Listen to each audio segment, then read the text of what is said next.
উচ্চ মাধ্যমিক চতুর্থ সেমিস্টারের লৌকিক ও আধুনিক সংস্কৃত সাহিত্যের ইতিহাস সাজেশন নিয়ে আলোচনা করব। এই পর্বে থাকবে আয়ুর্বেদ, চরক ও সুশ্রুত, সংক্ষিপ্ত আলোচনা এবং মাত্র 4টি 4 নম্বরের প্রশ্ন উত্তর এবং 2 নম্বরের কিছু প্রশ্নোত্তর সাজেশন। বলা বাহুল্য, এই 4টি প্রশ্ন করলে এই অধ্যায় থেকে আর তোমাকে অন্য কোনো প্রশ্ন করতে হবে না। তো অতিরিক্ত সময় নষ্ট না করে আসল বিষয়বস্তুর দিকে যাওয়া যাক। একটি গুরুত্বপূর্ণ কথা প্রথমে বলে দেই, এই সমস্ত প্রশ্ন উত্তর পিডিএফ পাওয়ার জন্য আমাদের হোয়াটসঅ্যাপ চ্যানেলে যুক্ত হতে পারো। হোয়াটসঅ্যাপ চ্যানেলের লিঙ্ক এই ভিডিওর ডেসক্রিপশন বক্সে দেওয়া আছে, এছাড়া ইউটিউব চ্যানেলের বায়োতেও দেওয়া আছে। ভারতীয় চিকিৎসাশাস্ত্র আয়ুর্বেদের মূল জ্ঞান 2টি মহৎ গ্রন্থে নিহিত। চরক সংহিতা, যা মহর্ষি চরকের দ্বারা সংকলিত, প্রধানত শরীরের আভ্যন্তরীণ আরোগ্যের ওপর জোর দেয়। এই গ্রন্থে স্বাস্থ্য বজায় রাখার জন্য ত্রয়োদশ বাত, পিত্ত, কফ তত্ত্বের ভারসাম্য, ঔষধের বিস্তারিত ব্যবহার, খাদ্যপথ্য এবং জীবনশৈলীর নিয়মাবলী, দিনচর্যা, ঋতুচর্যা বর্ণিত হয়েছে।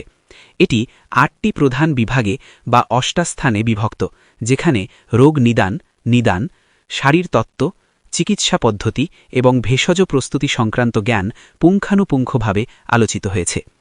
অন্যদিকে সুশ্রুত সংহিতা হল শল্যচিকিৎসার আদি ও পূর্ণাঙ্গ গ্রন্থ। এটিকে শল্যতন্ত্রের জনক বলা হয়। সুশ্রুত তার গ্রন্থে অস্ত্রোপচারের 8টি মৌলিক কৌশল, ছেদন, ভেদন, সিবন ইত্যাদি এবং প্রায় 125 প্রকারের শল্যযন্ত্রের বর্ণনা দিয়েছেন। শল্যকর্মের পাশাপাশি এই সংহিতায় মানবদেহের শারীরস্থান এবং বিভিন্ন জটিল রোগ যেমন নেত্ররোগ ও বিষক্রিয়ার চিকিৎসা সম্পর্কেও মূল্যবান তথ্য রয়েছে। এই 2টি সংহিতা একত্রে আয়ুর্বেদকে এক সম্পূর্ণ চিকিৎসা পদ্ধতিতে পরিণত করেছে।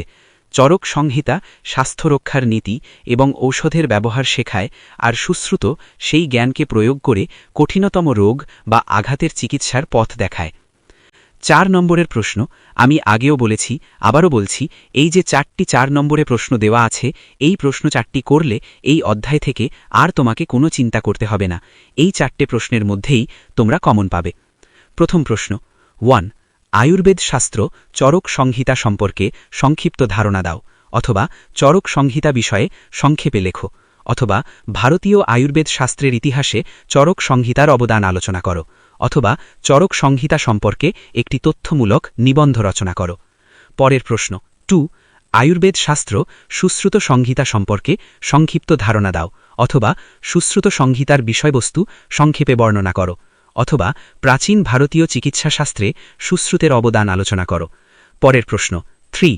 প্রাচীন ভারতে আয়ুর্বেদ বা চিকিৎসাশাস্ত্রের চর্চা সম্পর্কে সংক্ষিপ্ত টিকা লেখো। পরের প্রশ্ন, 4.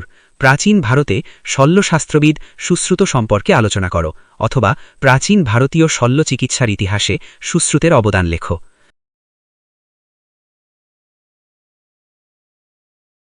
2 নম্বরের জন্য প্রশ্ন, এই প্রশ্নগুলো আমি তোমাদের পড়ে শোনাচ্ছি না, এগুলি তোমরা দেখে নাও। পিডিএফটি আমি ধীরে ধীরে স্ক্রোল করছি, প্রয়োজনে তোমরা স্ক্রিনশট করে নিতে পারো অথবা খাতায় লিখে নিয়ে পড়তে পারো। ভিডিওটি ভালো লাগলে একটি লাইক ও সাবস্ক্রাইব করে আমাদের এই চ্যানেলের সঙ্গে যুক্ত থেকো। আর এই সমস্ত পিডিএফ পেতে আমাদের হোয়াটসঅ্যাপ চ্যানেলের সঙ্গে যুক্ত হতে পারো। হোয়াটসঅ্যাপ চ্যানেল লিঙ্ক এই ভিডিওর ডেসক্রিপশন বক্সে দেওয়া আছে, এছাড়া ইউটিউব চ্যানেলের বায়োতেও দেওয়া আছে।